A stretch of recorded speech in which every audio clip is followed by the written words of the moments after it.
What's up and welcome back to another episode of Next Door Conversations with me, Amara. On today's episode, we're going to be talking about Temi Ajibade's Easy Life.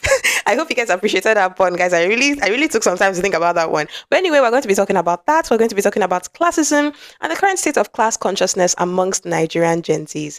Today, we're going to be talking about that on this episode. Hi, if you're new here, my name is Amara and this is Next Door Conversations, my podcast where I talk about trending news, viral content, what's happening on social media and in the world at large. If you like what you're listening to, make sure that you're following the podcast. Ring notification bell so every time I drop an episode, you get notification. And also, don't forget to share this episode with a friend because I'm sure there's someone in your circle of friends that's interested in topics like these. And don't forget to give this podcast a 5-star rating, guys. This is a 5-star podcast, so please give me 5 stars. And without too much yapping, let's get straight into the episode. So, y'all, I am in my emo era. Yes, I decided to look very emo, very black on black for this episode because I'm trying to figure out what my style is. And I'm really enjoying seeing the variety of looks I'm able to pull off on this podcast. So yeah, please, it's not weird. I've not joined cult.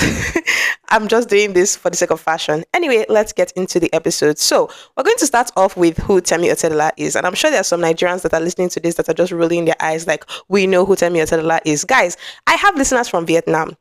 I have listeners from Brazil. I have listeners from around the world. So let me tell you, I want to give them the whole rundown. I want them to have a frame of reference so they know who we are talking about on this podcast. Anyway, Temi Otedola is the third and youngest child of Nigerian billionaire Femi Otedola. Femi Otedola is a big deal in Nigeria.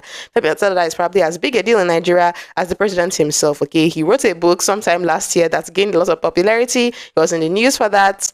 I don't really want to talk about that because honestly, if we go there, it will be a very long episode. Femi had Temi, his daughter, who is an actress, a social media influencer, a fashion blogger, and of course, a podcast host. Yes, she hosts a podcast called How Far with her partner, Oluwatosin Ajibade, popularly known as Mr. Easy. That is why I started off this podcast with saying Temi Ajibade's Easy Life. I'm glad we all understand now. Temi Otedola has been beloved on social media. When I say beloved, I mean she has been fawned over. People love her. They love to aspire to be her. It's almost to the point of idolatry. People idolize this babe, guys. They aspire to be her. She has definitely had a huge influence on the Nigerian fashion scene. So far, she has managed to have a really pristine image on social media up until recently. And with increasing class consciousness, netizens have begun to turn on her. Sometime last year, Temi Otedola, Temi Ajibade, I'm just going to refer to her as Temi Otedola for the sake of this podcast, even though she is now referring to herself as Temi Ajibade. I just feel like Temi Ajibade is a name that's I'm not quite familiar with. I'm like, who is this babe?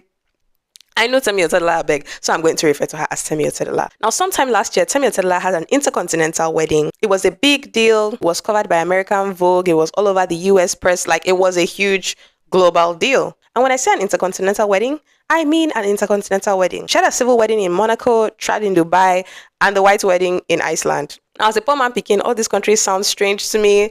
I don't know how she could have such emotional attachments to all these countries around the world, but I guess she does. And she decided she wanted to tie the knot with her man in these countries. And just as an aside, I hate the wedding industrial complex, okay? When did weddings become such huge extravaganza? I hate it so much. This was just supposed to be a ceremony where you bring your partner and you say, okay, this is the person I'm marrying, guys. This is who I want to spend the rest of my life with. And you show this person to your family and to your friends. And that's it. People eat rice, they snap pictures, they drink malt, and they go home. When did weddings become concerts? When did weddings become live productions? Why are we doing this to ourselves? Please, let's get back to simple weddings. Let's get back to the simple, basic. We are too poor a country to be holding these huge standards for weddings. And I'm not talking about Temi Otedola and the celebrities. I'm talking about everyday regular people. So anyway, y'all, people didn't have much to say about the intercontinental wedding, but people had a lot to say about this intercontinental pregnancy.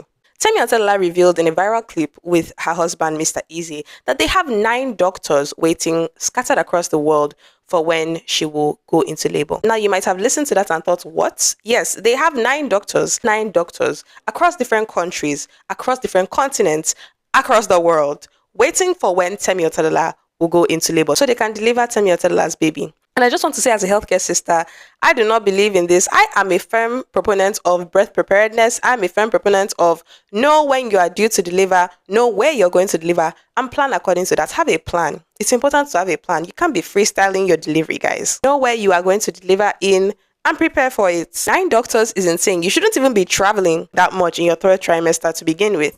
But that's what Temi Otedola does, and if you like it, I love it. Unfortunately, social media is not as gracious as me. They lit her up in the comment section on X and Instagram, guys. People were hurling insults at her, insults I will not repeat on this podcast because we're classy here. We don't do that. But yeah, it's not a new trend. When Nigerian Twitter is suddenly faced with the abundance of wealth that their elites have, they begin to turn on them and cry classism. But do Nigerians actually even know what classism is? For the sake of this podcast episode, I put my researcher hat on and I decided to check out what exactly is classism. So Merriam-Webster defines classism as the belief that someone's social or economic station in society determines their value in that society. A second definition was the systematic oppression of the lower and middle class to the advantage, underline, of the upper class. Now, this oppression may be interpersonal, person to person, it may be institutional, systems to person, and it may even be internalized. Yes, classism can be internalized. You can be classist to your own self. When you make certain comments about what you deserve or don't deserve in life because of what's in your bank account, that happens, and that has been happening a lot. So based on this definition, anyone with ears would know. Temi Otedola having 9 doctors scattered all over the world is not inherently classist. Those comments were at worst tone deaf. Her only crime, sincerely, is speaking publicly about the wealth, the privileges she enjoys in the face of so much lack and a serious maternal health crisis. It is true that Nigeria is one of the worst countries to give birth on earth. Nearly 1/3 of all maternal deaths globally occur in Nigeria, even though Nigeria only constitutes only 3% of the world's population. We have one of the highest maternal mortality ratios, and only 43% of births in Nigeria are attended to by a skilled health worker. Many people still seek out the services of a traditional birth attendant, and this decision may be influenced by cultural as well as economic factors. And you know what? I shit on the Nigerian government a lot, but I will say the Nigerian government has done its fair share in trying to combat the maternal mortality crisis. There have been several free initiatives, including the Free Emergency Obstetric Care Initiative. We also have MAMI, which was instituted by the National Primary Health Care Development Agency. A lot of things have been happening on that front to help combat it. But the problem is still there, which makes Temi Otedola's comments, flippant mention of the wealth of obstetric services that she has as a beck and call, it makes the ire kind of understandable. However, I do believe that the anti-elitism is displaced. It is displaced, it is misplaced, we need to rearrange it. Let me tell you what is happening right now, guys. The Nigerian Senate's Public Accounts Committee is currently investigating an alleged 210 trillion naira corruption case. I am not kidding. 210 trillion naira. They went into the books and they found some financial discrepancies, some audits unaccounted for in the accounts of the NNPC from 2017 to 2023. The former NNPC Group CEO, Mele Kyari, has failed to appear in front of the committee that is investigating him, shocker, saying he is currently receiving medical treatment abroad. Now that is a slap in the face. And the NNPC CFO, Umar Ajia, has denied that such accounts are missing, even though there's a wealth of evidence pointing to the contrary. Mele Kyari, like many other corrupt public officials in this country, has children. He has children that he has intentionally left out of the limelight. Children who reap the benefits of their father's corruption, who spend Nigerians' wealth on luxury trips and luxury bags and their expensive private schools abroad. But they're never lit up in comment sections. They're never discussed about and picked apart in the way socialites like Temi Ajibade, who have no business whatsoever with governments, are. They are never hunted in the same way socialites or celebrities are, even though they are 100% culpable. Yes, I do believe those children are 100% responsible because it's their bank accounts and it's their tuition and it's their clothing that all these public funds are being spent on. And they are grown adults capable of saying, no, daddy, I won't give you my account to fraudulently divert public funds. It's not hard to do. But they never do it. So my sincere opinion is that this class consciousness that is happening now is just masking our cowardice. Temi Otedola is the child of a billionaire businessman. She is not the child of some corrupt public official who has diverted state or federal funds to fund his lavish lifestyle.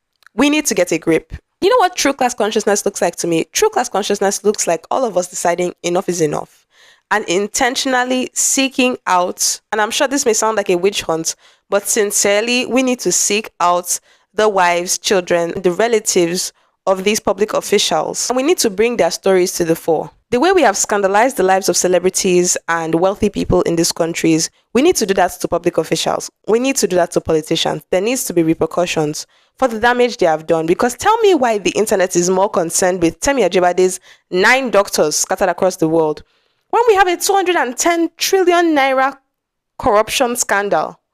right in front of us. How much money that is? That's a lot of money, even for US standards. So yeah, we really need to get a grip. And that is my sincere opinion on this topic. But you can let me know yours on social media at Amara Next Door, hashtag Next Door Pod. Let me know what you think about this problem that we're having, the class consciousness and the classism. Do you think it is warranted, the hate that Temi Otedola is receiving? Let me know your thoughts as always, and I'll see you in the next episode. Bye.